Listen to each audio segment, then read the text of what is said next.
buenos días, mi nombre es Erika Zapata, periodista y otra campesina como ustedes. Gracias por estar pendientes de nuestro contenido cada mañana. Bienvenidos a la finca de hoy. En esta ocasión los saludos de esta finca, de este parque temático tan bonito en el municipio de Marinilla, oriente del departamento de Antioquia. Estoy con estas llamas, también estoy con estas albahacas, están desayunando, comiendo zanahoria. A esta hora está haciendo un buen clima para salir a sembrar y para que se seque la ropa. Bienvenidos al capítulo de hoy.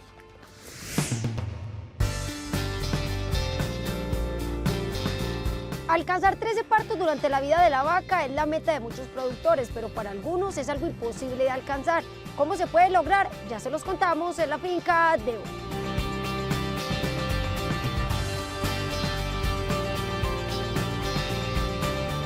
Ya les hablaremos sobre la bioestimulación hormonal en los cultivos, cómo se ejecuta y los beneficios en las explotaciones. Los detalles en la finca de hoy.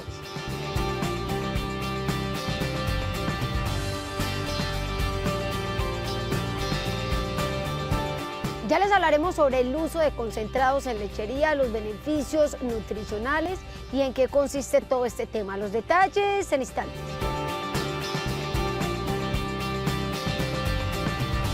Información, experiencias e innovación. Acompáñenos en este recorrido agropecuario por Colombia.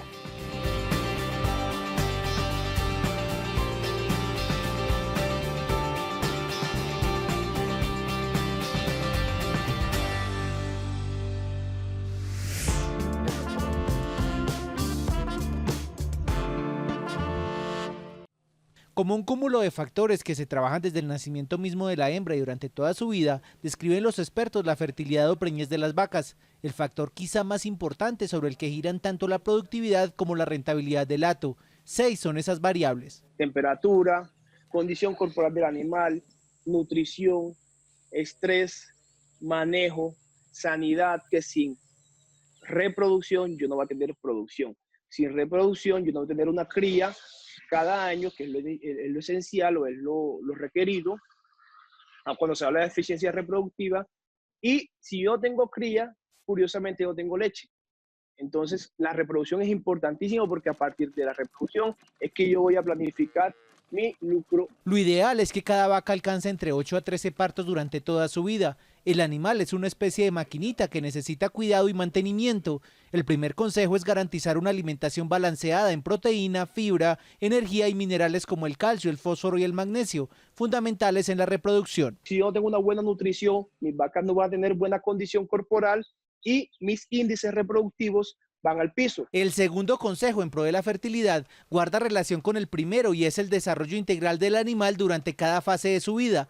No se recomienda, por ejemplo, destetes antes de los 8 meses ni preñeces en el primer celo, tampoco si las novillas no superan los 300 kilos. Verificar que los animales no pierdan mucha condición corporal después del parto, recordando que para vacas de leche es necesario o es fisiológico que el animal pierda un poco de condición, dado a que todo lo que el animal consume va para la glándula mamaria para la producción de leche. Cuando yo pierdo mucha condición corporal, más difícil va a ser preñar ese animal y los intervalos entre partos o los días abiertos son mayores. Caso tal yo quiera hacer uso de protocolos hormonales para una IATF, que es la inseminación a término fijo, yo debo hacer uso de las buenas prácticas. Yo debo hablar con mi veterinario, ver cuáles son los animales que voy a trabajar, ver cuál es el toro que voy a trabajar y hacer unos buenos cruces entre toros y vacas, recordando que el mejoramiento genético busca eso, mejorar la descendencia y que la prole sea mucho mejor que sus mamás. Yo necesito que esa persona esté muy bien capacitada porque de él depende el 50% del suceso de esa preñez, recordando que el trabajo que hacía el toro ahora lo va a hacer el inseminador. El cuarto consejo es evaluar el método más conveniente para la reproducción de su hato, sea la monta natural o las técnicas de reproducción asistidas. La tasa de gestación va a depender del método que yo estoy utilizando para preñar mis animales. Por ejemplo, animales o vacas en lactación, una IATF, o sea, una inseminación a término fijo utilizando hormona, tiene en torno del 50 al 55 o 60% de gestación. Ya cuando hablo de transferencia de embriones, tiene en torno del 45%. Ya cuando el toro monta esas vacas, es entre el 80 y 75%. Es natural que por la detección del celo en el momento preciso, el volumen del semen y la concentración espermática, la eficiencia del toro sea superior en comparación con los métodos artificiales. La quinta regla de oro recomienda no subvalorar la eficiencia del macho. Si se habla de toro, yo necesito tener exámenes andrológicos o examen de fertilidad de ese toro periódicamente, recordando que el toro me aporta el 50% de la fertilidad de mi vaca. Entonces muchos ganaderos creen que las vacas son infértiles y nunca revisan el macho. Cuando se habla de inseminación artificial, verificar que el semen que está congelado sea de buena calidad y esté viable. Por cada trabajo de inseminación artificial, tomar una muestra de una pajilla y verificar si está viable, los espermatozoides están vivos todavía. Y además de eso, cuando se habla de inseminación artificial, verificar que el termo de nitrógeno líquido esté siempre en los niveles adecuados. Los expertos cuestionan la idea de que los 20 meses de vida son la mejor edad para la primera preñez. Ganados bostauros o europeos son más precoces en su sexualidad. Confirmada la preñez, la ternera debe ser separada con otras de su misma condición para evitar que las demás hembras puedan lastimarla.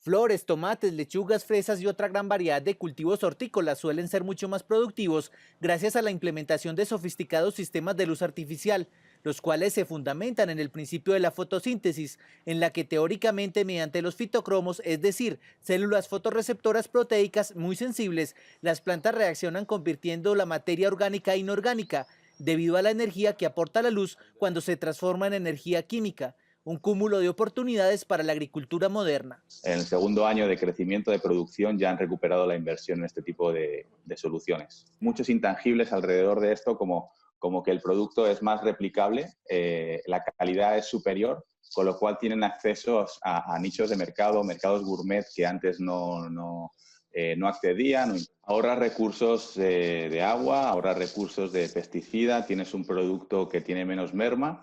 Y sobre todo es un producto mucho más replicable y sabes que tu producción va a ser correcta y no dependes tanto del clima o de factores externos. En un invernadero pues tenemos refuerzo con luz artificial y también tenemos un entorno semicontrolado de aporte de CO2 o de agua, de humedad, etcétera, que puede ser un poco variante en función de la temperatura o el clima que haya externo. Es pues simular ese aporte de luz natural que podríamos en ciertos momentos o reforzar o potenciar. En el momento de los injertos también la luz artificial puede ayudar. En general, en el momento en que la primera hoja ya sobresale o sobrepasa la tierra, pues ya empieza a beneficiarse de tanto luz natural como artificial. La luz debe ser totalmente controlada y dirigida a cada planta. Su estímulo puede desencadenar diversas respuestas como la aceleración o retraso de la germinación, el crecimiento, la floración e incluso la fructificación.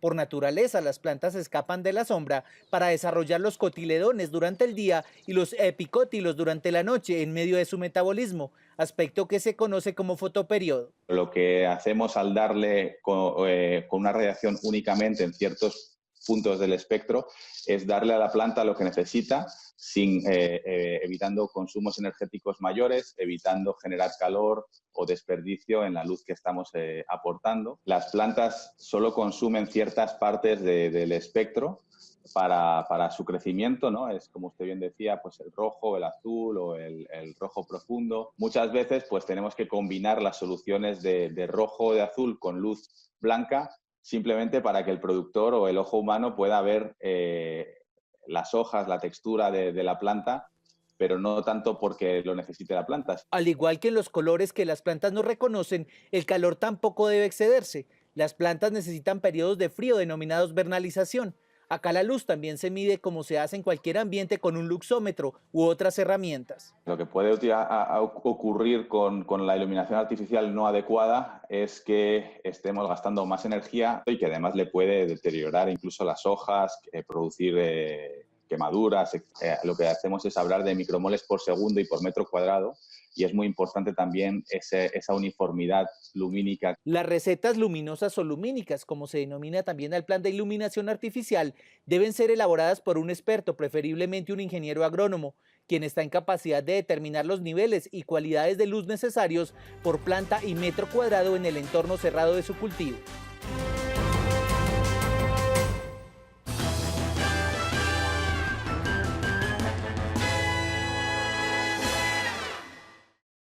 Mejorar la productividad de los cultivos es un reto diario para la agricultura colombiana. La demanda de ciertos productos de consumo masivo cada día es mayor y la producción nacional no alcanza para cubrirla. Es por eso que los agricultores y profesionales del agro se encuentran constantemente incluyendo metodologías como la bioestimulación hormonal para lograr incrementar la producción por planta y así a nivel general. Bueno, las plantas poseen un potencial genético de producción que, según los estudios, solo estamos aprovechando cerca del 30% de su potencial. Es decir, que un cultivo que tiene una capacidad de producir 10 toneladas por hectárea, estamos logrando solo obtener 3 toneladas. Esto se debe a que hay factores externos que van limitando la productividad. Existen factores como las malezas, la disponibilidad de agua, la misma fertilización, factores externos como la temperatura, inundaciones, intoxicaciones por algún tipo de herbicida, bueno, en fin. Algunos de estos factores externos que son incontrolables para el agricultor suelen originar desbalances hormonales en la planta, impidiendo el aprovechamiento de ese potencial genético que ella posee. En conclusión, lo que hacemos es minimizar el efecto negativo de estos factores externos que disminuyen la productividad de los cultivos. La bioestimulación hormonal es un proceso que se puede realizar en todo tipo de cultivo, siempre y cuando se conozca realmente la fisiología de este, para aplicar las recomendaciones de una manera más técnica. Lo que hacemos es precisamente que identificamos las etapas que impactan directamente la productividad de los cultivos y en esos momentos aplicamos a través de nuestras herramientas las hormonas de crecimiento, que son las citoquininas, las auxinas y las giberelinas, con sus cofactores, que son elementos nutricionales que tienen efectos a nivel fisiológico para mejorar el balance hormonal. Y de esta manera pues poder aprovechar el potencial genético de las plantas que tienen. En la bioquímica vegetal se juega con las hormonas que la planta produce en varias etapas de su vida. En el caso de las citoquininas pueden extraerse cuando se está originando la división celular, ya sea en semillas, frutos o raíces, y cuando se aplican a las plantas promueven el crecimiento de los brotes y la raíz. Las auxinas suelen estar en muchos insumos comerciales utilizados en fruticultura para el enraizamiento de esquejes de tallos. Estas hormonas influyen en la división celular. Las giberelinas, por su parte, juegan un papel en el crecimiento embrionario y en la germinación de la semilla, además de estar involucradas en la elongación del tallo. Lo que generalmente buscan los agricultores es mejorar su productividad.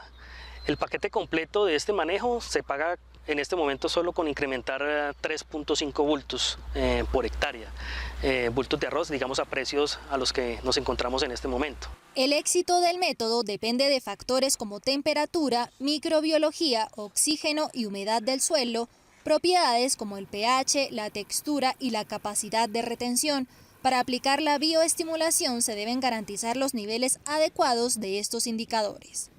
Es importante pues obviamente aclarar que esto depende del grado de tecnificación que se maneje en el cultivo y evidentemente de la oferta ambiental, entre otros factores. Pero en conclusión realmente la inversión se paga y es beneficiosa para el agricultor. El análisis costo-beneficio al apuntar a esta alternativa es altamente favorable para los agricultores. En el caso del cultivo de arroz, por ejemplo, se han visto experiencias en las que se logra obtener diferencias de más de 14 bultos en la cosecha. La trivia del campo. Conviértete en un experto con la finca de hoy. Pregunta: ¿cuál es el cereal que más se cultiva en Colombia? A. Arroz. B. Maíz blanco. C. Avena. Piénsalo bien y descubrirás la respuesta correcta.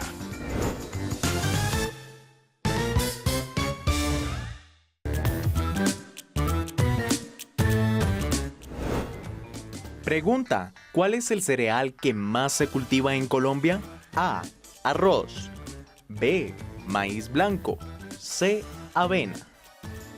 La respuesta correcta es la B. El maíz blanco es el cereal con mayor valor de producción al proporcionar el 54.31% del total de este grupo de productos en todo el país.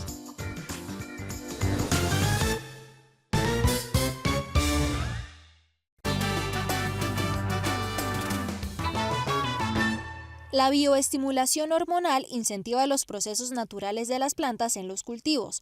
Por eso se ha convertido en una estrategia útil para corregir déficits de crecimiento que en la mayoría de los casos son ocasionados por cambios drásticos de temperatura y plagas. Estos factores afectan las condiciones ideales para la planta y van originando un estrés.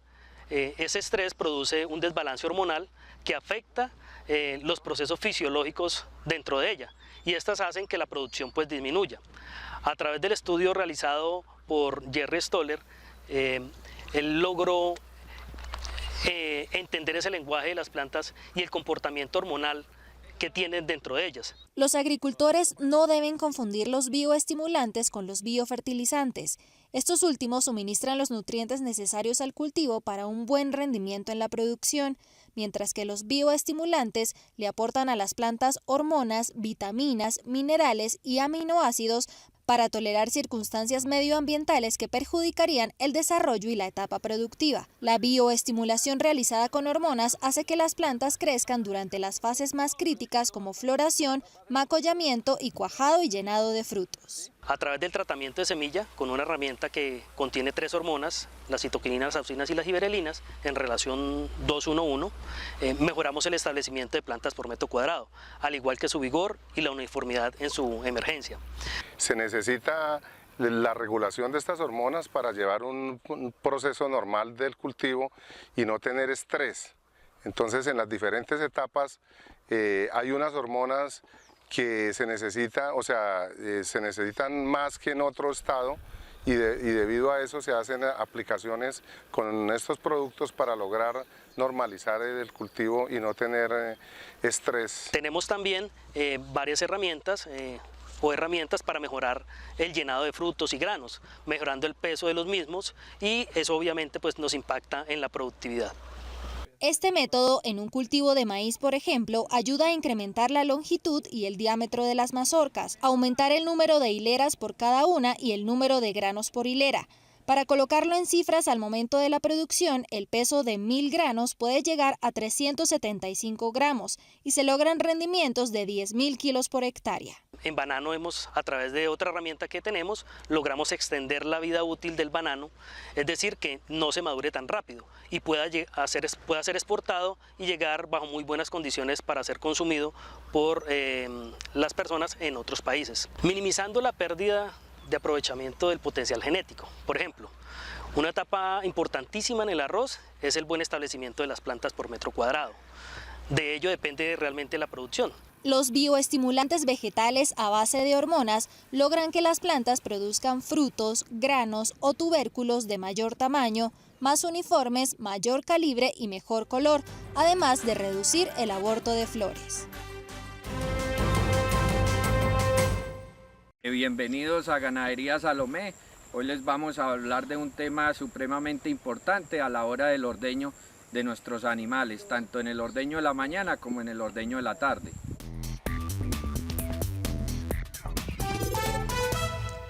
En la Ganadería Salomé se manejan 55 animales para lechería. En busca de incrementar la producción diaria por vaca, se dejó de suministrar el concentrado puro en los 2 ordeños. Ahora el suplemento se humedece en agua y melaza, aumentando así la palatabilidad y aportando más energía. En un momento de nuestra ganadería llegamos a hacer algunos cambios. Uno de ellos fue la forma de implementar nuestros concentrados a la hora del ordeño. La forma de suministrar el concentrado es agregándole 2 litros de aguamiel por 3 kilos de concentrado. En la finca se manejan vacas Holstein, Jersey, Yerhol y Girolando para combinar calidad y cantidad de leche a nivel general.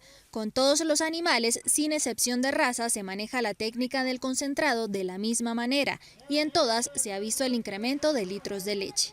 Para la técnica disponen de 70 a 80 litros de agua y agregan 5 a 6 kilos de melaza. A esta mezcla le denominan aguamiel. La cantidad de concentrado que nosotros suministramos a nuestras vacas es dependiendo la cantidad de leche que ellas nos dan. Una vaca promedio de 20 litros se le da por cada 4 litros de leche 1 kilo de concentrado en cada ordeño, tanto en el ordeño de la mañana como en el ordeño de la tarde. Ya se hace el control de la leche y asimismo se le suministra en los ordeños. Para entenderlo con un ejemplo, a una vaca que produce 20 litros de leche se le proporciona 5 kilos de concentrado en cada ordeño, y para humedecerlo se agregan 2 litros de aguamiel por cada 3 kilos de concentrado. Es decir, que la mezcla específica para ese animal sería 3.3 litros del líquido y los 5 kilos del suplemento. Desde que se empezó a implementar el tema de los concentrados, humedeciéndolos a la hora del ordeño, nuestros animales cambiaron la producción, obteniendo unos resultados muy exitosos.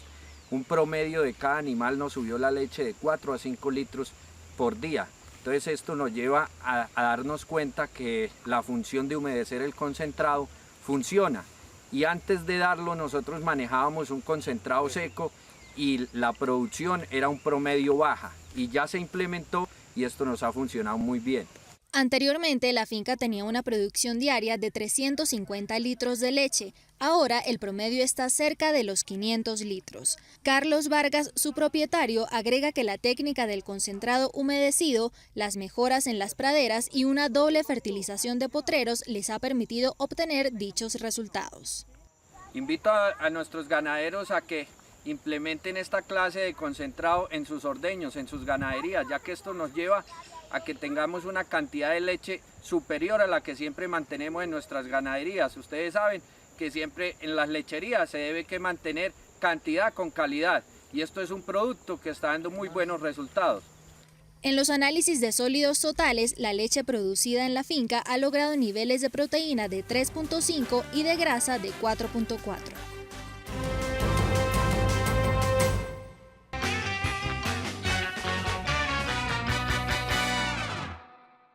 Los cultivos modificados genéticamente o cultivos transgénicos son aquellos a los que se les ha introducido nuevas características partiendo de células vegetales, agregando un nuevo gen. Hablamos con Paul Chavarriaga, biólogo con 2 maestrías y un doctorado en botánica y biotecnología, sobre el método y sus beneficios, y esto nos contó. Sí, ese nuevo gen puede ser uno que le confiera la característica de tener resistencia a un insecto, o le confiera la característica de ser tolerante a un herbicida, o le confiera un aumento, por ejemplo, en la cantidad de provitamina A, etc. Hay muchas características que se pueden, digamos, modificar, introducir en las plantas por transgénesis. Eso, en síntesis, es un transgénico. Perfecto. ¿Cómo se llega a ellos, Paul? ¿Cómo se llega? Y digamos, ¿en qué tipo de cultivo se puede hacer esa transgénesis? Bueno, hoy en día se hace en la mayoría de los cultivos grandes, mayores, importantes en el mundo: maíz, soya, algodón, cacao, hasta café de pronto, bueno, muchos, girasoles, etc. Entonces, prácticamente cualquier cultivo, hasta caña de azúcar, otro, es susceptible de ser modificado genéticamente. Bueno, tienes que tener varios componentes. El componente celular, que es el de las plantas mismas. Tienes que tener un sistema que se llama un sistema de cultivos celulares, y es un sistema que es de laboratorio y se trabaja en laboratorio. Se llama un sistema in vitro porque es de laboratorio, se trabaja pues con frasquitos, etcétera. Y allí en ese cultivo tienes que tener la capacidad de tener un vector que es un organismo que es capaz de introducir información genética nueva a la célula, y a partir de esa célula, entonces tú generas toda una nueva planta que contiene nueva información que adquirió, ¿sí? Ese organismo se llama, casi siempre se ha utilizado un organismo de origen natural, se llama Agrobacterium. Es una bacteria que convive en la naturaleza con las plantas. Entre las características que se aportan a los cultivos con la transgénesis están tolerancia a herbicidas, sequías e inundaciones, resistencia a virus y ciertos insectos dañinos. Los que yo he conocido y estudiado un poco más han sido los que son comerciales hoy en Colombia. Por ejemplo, los maíces con resistencia a ciertos lepidópteros, a los gusanos pasadores de la mazorca se llaman, así se conocen. Y esos han demostrado en la mayoría de los casos que hay un beneficio en el ahorro final, ¿sí? De lo que tienes tú que gastar en términos de aplicaciones. Para el algodón es igual. Y al final el beneficio está en que no solo ahorras económicamente, porque no tienes que hacer tantas aplicaciones, por ejemplo. Por decir una cosa, en un cultivo convencional tendrías que hacer 5 o 6 aplicaciones para controlar una plaga. Eso es dinero. Todo eso redunda finalmente en protección al medio ambiente y en dejar de estar, por ejemplo, contaminando aguas. En estos cultivos el fruto puede tener una maduración retardada, haciendo que su sabor y olor se conserven por más tiempo. También se puede obtener una mejora nutricional, reduciendo el contenido de alérgenos y toxinas, optimizando el sabor y la textura. Esos productos, digamos, si el agricultor implementa esa transgénesis y logra obtener el producto final con esas características, ¿tienen un valor agregado en el mercado ese producto final? Claro, definitivamente sí. Ponte tú a pensar un arroz que sea más rico en nutrientes, por ejemplo, en vitamina A, ¿sí? Ese es un buen ejemplo que ya existe. Se llama dorado porque el color que le da esa característica lo convierte en un arroz amarillo intenso, muy bonito, que es casi dorado. Eso se desarrolló en laboratorios en Europa. Y el valor agregado que tendrá al final es que no solamente es más nutritivo, sino también más atractivo y seguramente tendrá un mejor precio. Implementar cultivos transgénicos le representa al agricultor un uso racional de insumos químicos, disminución de pérdidas en la cosecha y siembras más resistentes frente al panorama del cambio climático.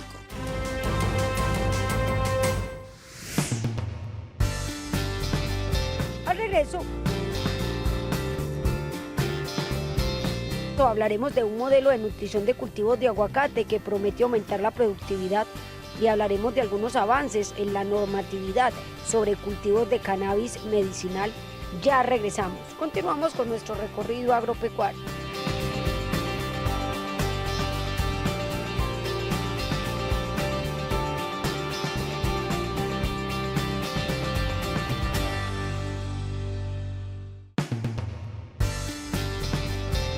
Ya les hablaremos sobre el cultivo de aguacatejas que está implementando un productor antioqueño. ¿Qué estrategia está usando para que le vaya bien en este tipo de actividad? Ya lo sabrán.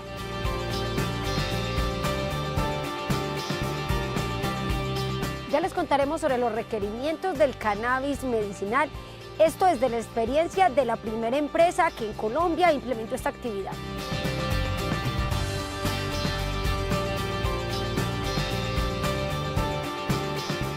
Ya les hablaremos sobre cómo tecnificar una granja porcícola y los beneficios que se adquieren con todo este tema, con esta actividad.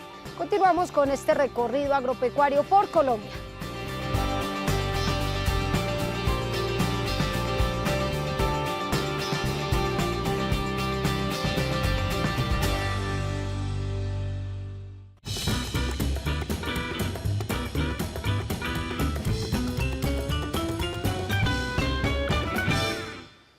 La producción promedio de aguacatejas en Colombia está en 4 toneladas por hectárea. Sin embargo, en el municipio de Entre Ríos, en el departamento de Antioquia, Jorge Sánchez, sembrador de aguacate por más de 15 años, elaboró un modelo nutricional para los árboles que les permitió pasar de producir 4 a 60 toneladas por hectárea.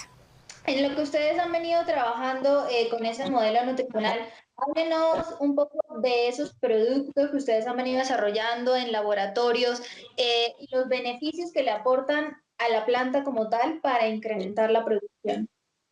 Sí, mira, en vista de que no habíamos sido capaces de pasar de 4 toneladas por hectárea, nos dimos a la tarea de montar un laboratorio para descubrir cómo podríamos llegar a 100 kilos por árbol.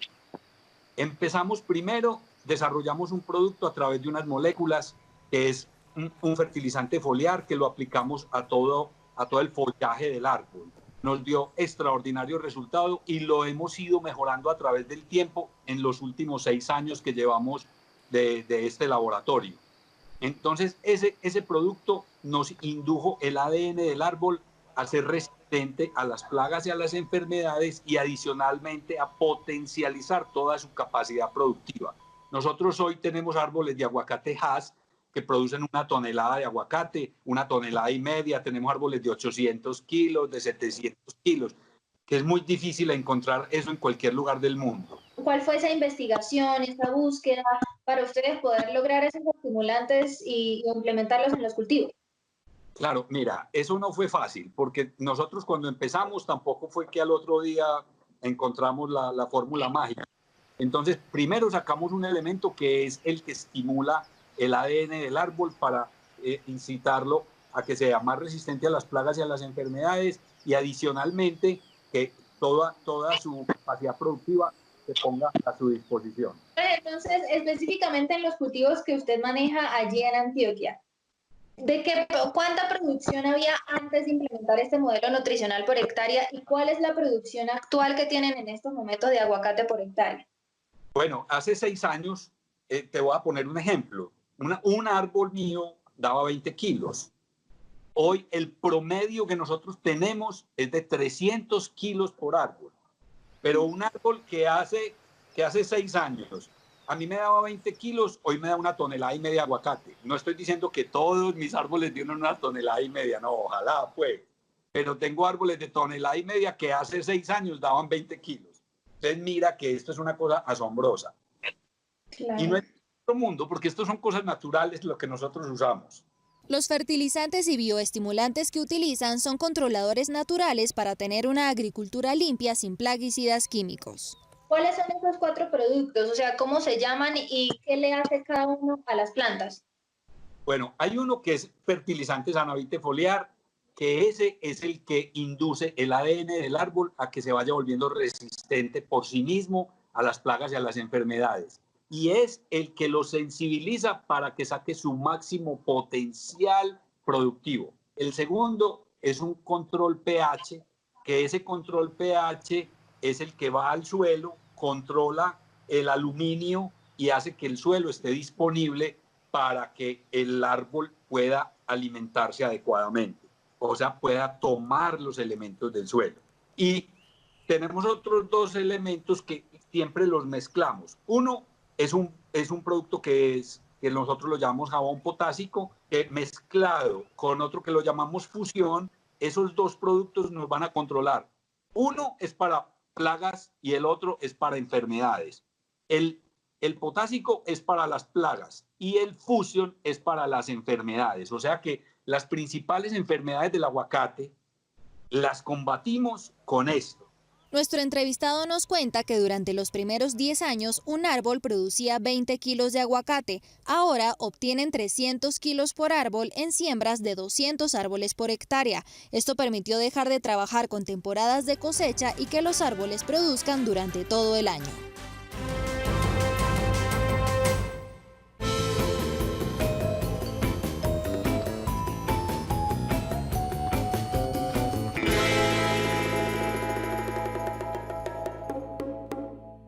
Como una gran oportunidad económica, generación de empleo y potencial curativo e investigativo, ven los empresarios que aprovecharon la normatividad expedida en 2017 por los Ministerios de Salud, Justicia y Agricultura para sembrar cannabis medicinal en Colombia. Este es quizá el cultivo más vigilado. En torno a él, desde 1986, se han expedido 2 leyes, 2 decretos y 5 resoluciones.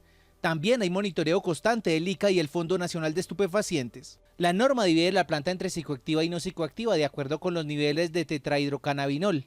Por eso a cada variedad se le realiza un análisis técnico por cromatografía de las características químicas de sus compuestos. A los productores se les reglamentó en grandes, medianos, con capacidad de realizar transformación, y pequeños. Estos últimos son quienes cultivan la planta en áreas inferiores a los 5.000 metros cuadrados. Ellos tienen derecho a asesoría técnica y no tienen capacidad de agregar valor, por lo que en consecuencia venden su producción a grandes y medianos industrializadores. Según los expertos, el potencial del cultivo en Colombia está dado por los aspectos ambientales como el fotoperiodo, es decir, 12 horas luz y 12 horas de oscuridad. En otros países como Canadá no tienen esa ventaja de la eterna floración. La planta no soporta temperaturas por debajo de 0 grados. Naturalmente se tarda 9 meses desde la germinación para llegar a la floración. Su mayor productividad se obtiene bajo invernadero, donde mediante clonación logra floración en escasas 15 semanas. Allí se siembran hasta 30 plántulas por metro cuadrado, dependiendo de la variedad. En el país hay por lo menos 300 variedades identificadas. Por su similitud con la floricultura, suele aprovecharse de su experiencia y mano de obra calificada, debido a que se necesitan como mínimo 20 personas por hectárea para realizar labores como control de enfermedades y plagas, entre las que se cuentan insectos, hongos, trips, ácaros, minadores, trozadores, botritis y esclerotinia, los cuales se deben controlar manualmente, ya sea de manera biológica o con aspiradoras, para evitar trazas sintéticas en los extractos. La mayoría de trabajo es manual y va desde el desmalece hasta la poda y la cosecha, consistente en cortar los tallos desde la base, extraerles las flores y llevarlas a secado en bodegas de ambiente controlado donde permanecen 7 días. Luego pasan a un proceso de industrialización mediante la utilización de máquinas extractoras que funcionan con CO2 o etanol.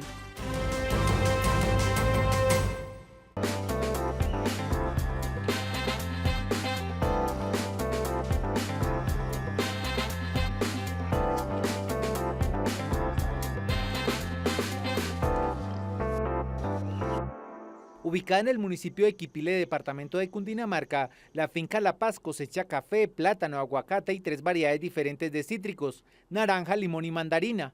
El mérito, según su propietario José Antonio Ruiz, es que en este predio no se invierte un solo peso en agroinsumos químicos. Tengo mamás Landra con Dorguay y papá Pietrán. El abono orgánico, esa es mi ganancia de mis cerdos. A mí me puede quedar en un promedio de 250.000 pesos en un cerdo, más el abono orgánico. El abono orgánico para mí no tiene precio. Esta finca es de 15 fanegadas. Para sostener esta finca debo de tener alrededor de unos 200 marranos. Las materias primas utilizadas en la fertilización de sus 7 cultivos son el estiércol y la orina de los cerdos, los cuales procesa bajo 3 modalidades diferentes: en compostaje, cama profunda y mediante fermentación en tanques plásticos. Las 3 le han dado tan buenos resultados que asegura haber tenido que negar a sus vecinos la venta de esos abonos, pues no alcanzan ni para su propia finca. Indica que lo más importante de la fertilización orgánica es la facilidad de las aplicaciones y los ahorros económicos que se generan. Yo tengo esto con cero químicos y me dicen fumiga el café y no lo fumigo. El abono orgánico sí mantiene las cosas, sí le da humedad, sí le da follaje. Mientras que un químico usted lo puede utilizar, pero si no le llueve y si usted no puede utilizar riego, pues usted perdió su platica. Un bulto de abono para café, por ejemplo, está entre 180 y 200.000 pesos. Pero ¿qué pasa con los químicos? Que por ejemplo yo uso un químico y yo tengo que repetirlo a los 3 meses. Y entonces cada 3 meses tengo que estar inyectándole. El primer abono que elabora es el compostaje del estiércol de sus cerdos, ese que diariamente recoge al realizar el aseo de los corrales y llevarlo a estos cajones elaborados en madera, lona y plástico. Aquí se recoge, hay una carretilla y se lleva a los cajones donde está el compost. Cada 3er día se le está echando cal. Cuando ya se me llena un cajón, entonces yo no tengo necesidad de estar dándole el bote, porque la misma cal va haciendo el 50%, la va secando y la va procesando. Apenas desocupe un cajón, entonces lleno el otro cajón, otra vez hago lo mismo, cada 3er día la cal. Según estudios, el estiércol del cerdo supera el 80% de materia orgánica, el 26% de humedad y es rico en minerales. Otra manera de preparar el abono es mediante lo que se conoce como cama profunda, que no es otra cosa diferente que el tratamiento del mismo suelo en tierra que pisan siempre los cerdos. Economiza uno mucho tiempo. La cama profunda lo primero que usa es la cal, después la cascarilla. La misma calor que produce la cal y produce la cascarilla, ella misma va secando los orines de los cerdos. Debe estar entre 8 o 1 año, antes no. O sea, se debe dejar eso para que esté bien descompuesto. Tiene 2 cosas, que pues la cascarilla, aquí por ejemplo, aquí me traía una paca de cascarilla entre 25 y 28.000 pesos. Es un poquito de costo, pero entonces me ahorro mano de obra. El tercer abono que procesa José Antonio es a partir de la orina. Para ello, estas porquerizas tienen acondicionadas algunas tuberías.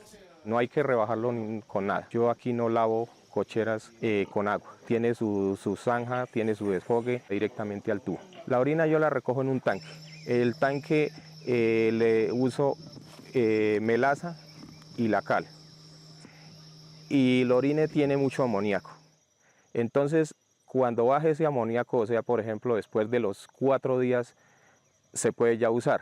Pero tiene que ser que haya invierno, porque si hay verano, usted mata la planta a donde lo va a utilizar.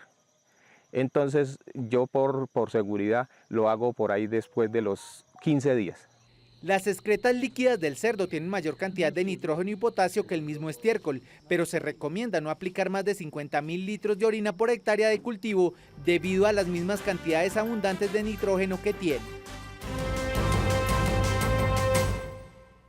Y miren este lugar tan bonito, tan maravilloso en el departamento de Antioquia, municipio de Marinilla, oriente de este departamento, más o menos a 1 hora, a más tardar 1 hora y media de Medellín. Hay albahacas en este lugar, también hay llamas, se dedican también a diferentes actividades. Aquí también está todo el tema de la actividad de los peces y llegan personas de diferentes partes del mundo. Y lastimosamente hemos llegado al final de nuestro programa, pero espere cada mañana más historias, anécdotas e información del campo colombiano. Las personas que están en otros países nos pueden ver a través de la señal de Caracol Internacional y ustedes a través de las redes sociales que aparecen en pantalla. Ustedes no solamente son los protagonistas de este programa, también del trabajo de la tierra del país. Hasta pronto.